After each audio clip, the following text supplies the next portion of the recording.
Subscriber. Are you listening? Ugh, you have a such boring script for this movie. I'm still here, in case you've forgotten. There are certain Burger King locations that are not Burger King locations. Still making my poops. Still posting garbage.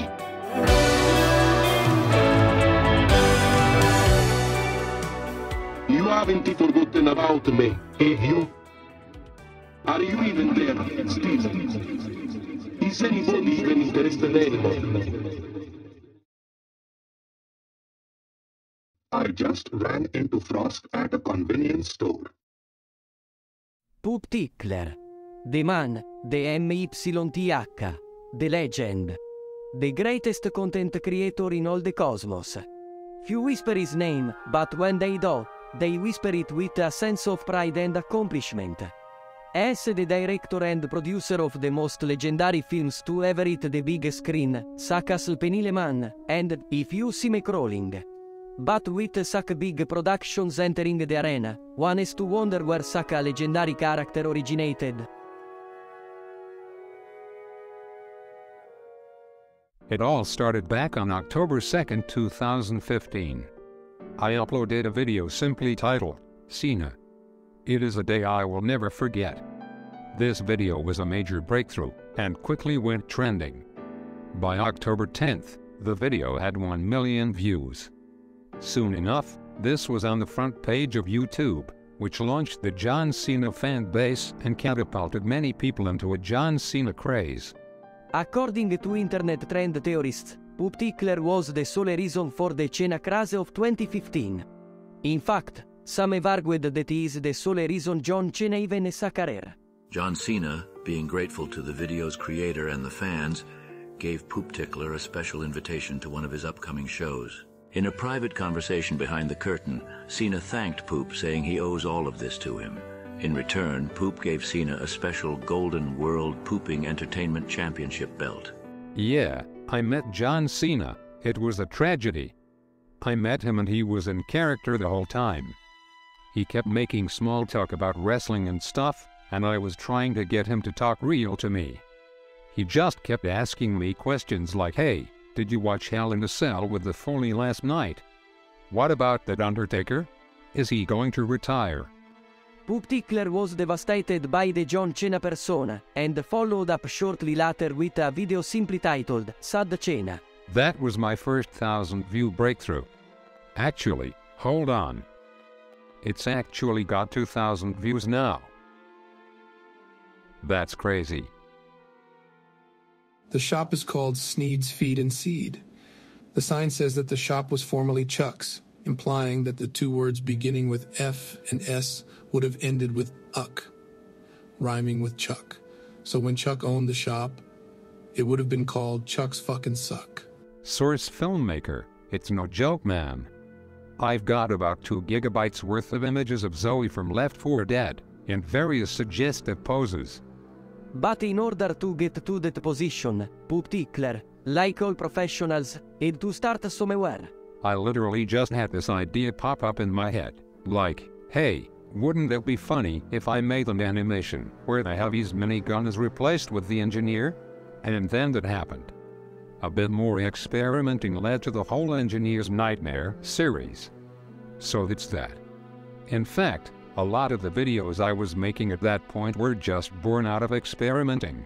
But despite his experimentation, Pooptickler's videos would go under the radar. Until one special upload. I mean, the views are pretty non-existent at that point, right? But then I look and see one video curb stomping all of them, a fucking unedited clip from a Filthy Frank video.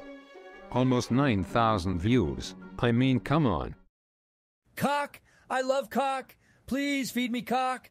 Please! You don't understand how much I need it!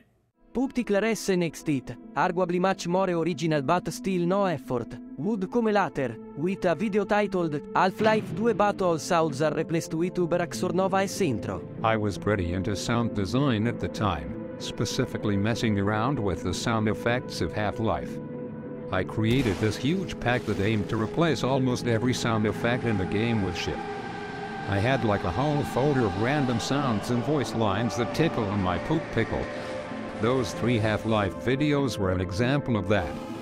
As for the Uber X or Naga thing, I just recorded I think about 10 instances of that voice line and used a program to replace all those audio files. The bare minimum, and of course that gets me thousands of views. I blame the liberals.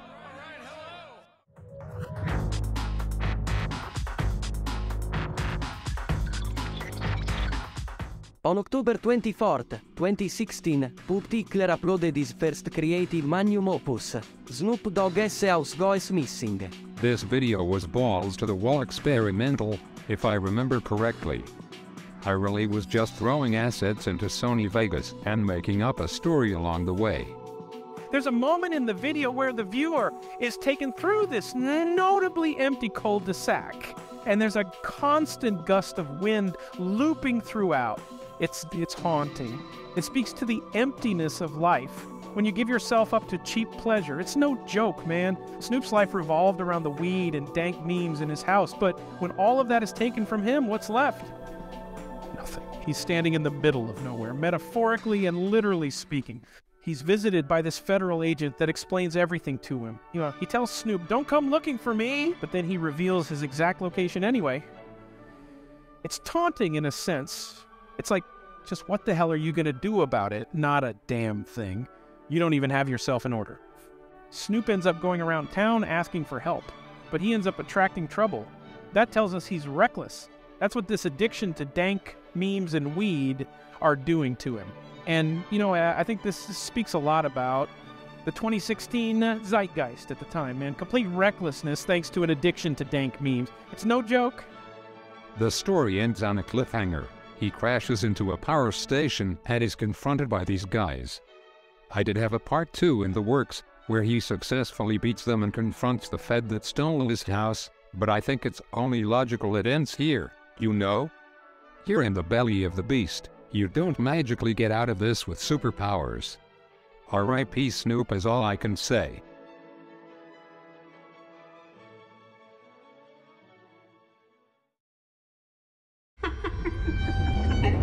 Following the release of Snoop Dogg's House Goes Missing, Pooptickler would begin another notable series a month later, titled A Joy World Tour's A World of Pain.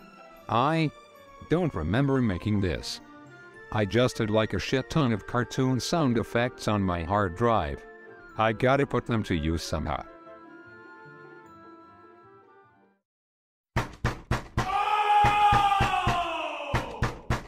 Ah, open door. Now that was my real apex in storytelling. Nah, it was actually my magnum opus in sound design. Sound design. In other words, having to manage 800 instances of Altiverb 7 in a program as terribly designed as Sony Vegas. As one can imagine, it was a nightmare.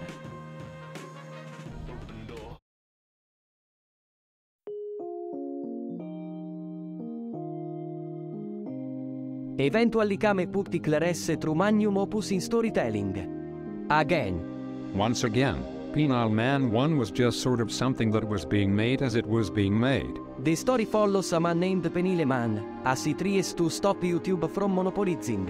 It's one of those stories that sort of carve meaning for themselves, One of those stories that already exists, you just have to shed some light on it. This story about Penile Man, it's a wild one. It's no joke, man. You're initially following the footsteps of some unintroduced protagonist. Apparently the story here is that he has to stop YouTube, but his plane ends up crashing along the way.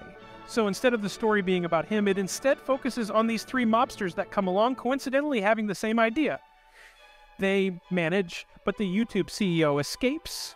Now, of course, one would expect this is where the story picks up, But it doesn't. It leaves us off with some bullshit ending, and then switches to a meta-commentary telling the viewer how displeased the creator is with the narrative.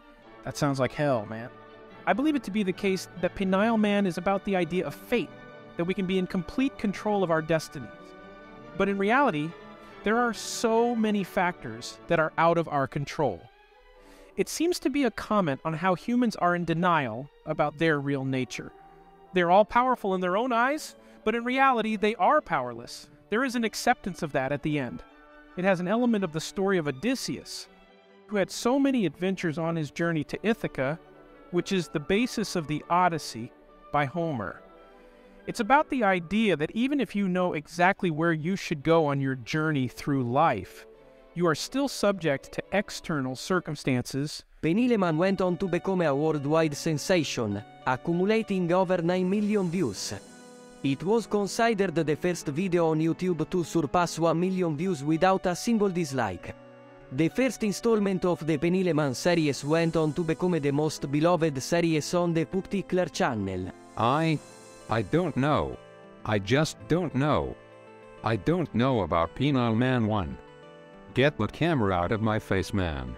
My channel was in hot water after this. I got a lot of flack from Susan Wojcicki directly. She actually contacted me on my personal cell phone, and was like, Oh, cannot believe you. And that was that, you know? According to ancient Pooptronaut theorists, the first installment of the Penileman series marked the beginning of Pooptickler's creative stagnancy. He really just gave up after this. Nothing was really being uploaded, like, at all.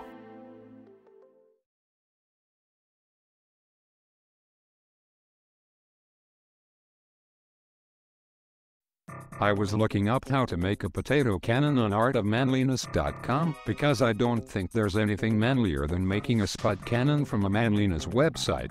When suddenly it dawned on me, I have rights. Hi, I'm Saul Goodman. Did you know that you have rights? The Constitution says you don't. It occurred to me in a dream, February of 2019, that the only thing worse than the IRS is Susan Wojcicki. Does Susan Wojcicki pay her taxes? She can't even pay attention to YouTube, making her tonight's big loser. Thus, the script for Penileman 2 was born. Heavy was called for a small audition. My only goal was to yell. They tell me, Heavy, you have job. I say, good. I do not know plot of this Pino man. If they say they like my verse and they pay me, I do verse. It was hands down one of the greatest projects I had ever seen. And to take part in it it's an honor. The actor originally slated to play Cornelius was fired halfway through production. He was smoking crack on set, but only to get into the headspace of a crack addict so he could portray Cornelius as accurately as possible. Unfortunately, Pooptickler had a zero crack policy. The actor showed up late to multiple rehearsals, made several offensive remarks to the crew, spent hours in the bathroom doing personal things, insisted on doing scenes without even reading his lines. He was a mess. I can't say my performance was stellar. I don't even know who or what Cornelius is supposed to be. Pooptickler was described as tough on set. He took extreme measures in order to achieve his desired level of authenticity. There were times that the cast and crew were scared for their lives. It was a high-pressure environment. He knew the end result would justify any suffering brought on by his unorthodox and borderline illegal methods. We got in a bit of an argument during the rocket carrier scene. Basically, he threw my shoe into the canyon. He started to angrily shove his phone in my face, talking about how his ghost hunting app wouldn't open. Who really believes that shit? But yeah, man, very toxic work environment. I won't confirm or deny any abuse on set. Some of them enjoyed being humiliated, let's be real. But that's neither here nor there. I will tell you this. We did it. We had to put an end to it. Pooptickler was losing his mind and we were losing our patience. We all just wanted it done. It's like a joke that goes on long enough. Pooptickler says he regrets the ending. He claims we were all unreliable dogs. Well, I say he was an unreliable chronic masturbator. You get what you deserve, you bumbling fool.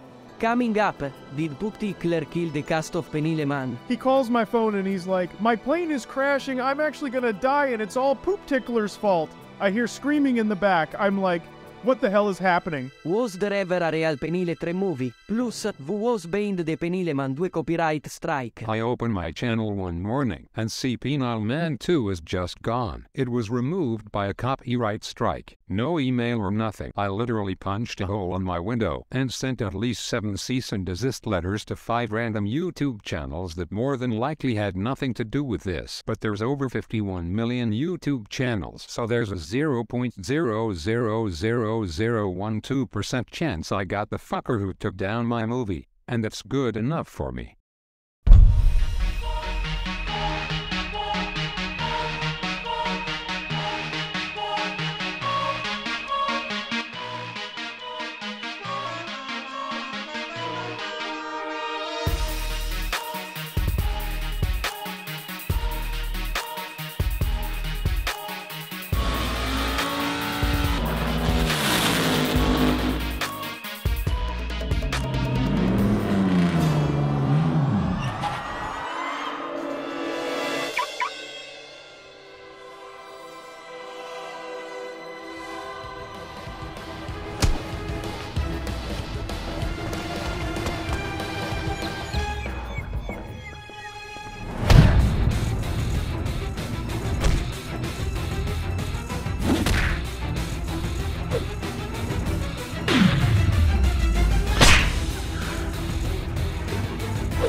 Excuse me, waster. Clown.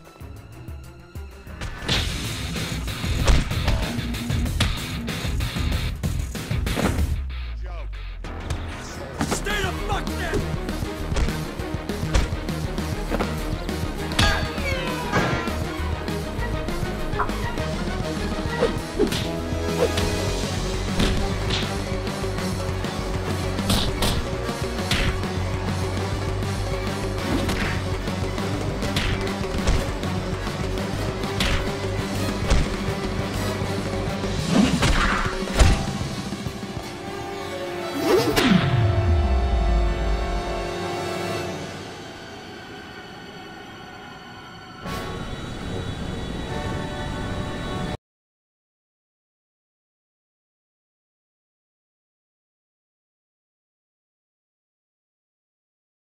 Somettime, somewhere in early 2022. Pooptickler begins writing the Penile Man 3 script. I wanted to continue the legacy of Penile Man. I tried approaching it from so many angles, from Jungian archetypes, to ancient parallels, to biblical resemblances. But ultimately, Pooptickler got too big for his diapers. He had about 14 scenes planned. He went from full-time retard to aspiring scriptwriter. That was cringe. And I mean actual cringe. We set up at CP_Dust Bowl because we had to record an action sequence. Just getting one small movement done took an actual week. I shit you not. Every take we recorded, Pooptickler wasn't happy with. This took an actual week. I shit you not. I saw one of the assistant directors break into tears. It was an actual nightmare. Finally, after 1 week, I shit you not, the crew finally gets a satisfactory take. But it is only one small moment for an entire scene. Finally, we complete the scene. Here I am, on set, about to blow my brains out when I get a call. I answer, and it's the mobster guy. He calls my phone and he's like, my plane is crashing. I'm actually gonna die, and it's all Pooptickler's fault. I hear screaming in the back. I'm like, oh, what the hell is happening? I was gonna tell Pooptickler, but he looked at me with this evil grin, and he pulled out that stupid ghost hunting app like he always does. I had to get out of there. Many of the actors that were scheduled to return were, fortunately, killed in the plane crash. On top of terrible efficiency in scene production, Penile Man 3 was shaping up to be a disaster. I had to pull the plug. The world was waiting, but I couldn't deliver. In great defeat, Pooptickler pushed out an abridged version of Penile 3, giving viewers only a small glimpse of what could have been. He spent more time harassing people with his private conversations with Alexandria Ocasio-Cortez than he did working on the movie. I really want you to fuck me as hard as you can. Suck my big, milky Latina titties. Do I blame the cast and crew? That's neither here nor there, man. They can say whatever they want, man. They can say whatever they want. Whatever, you know?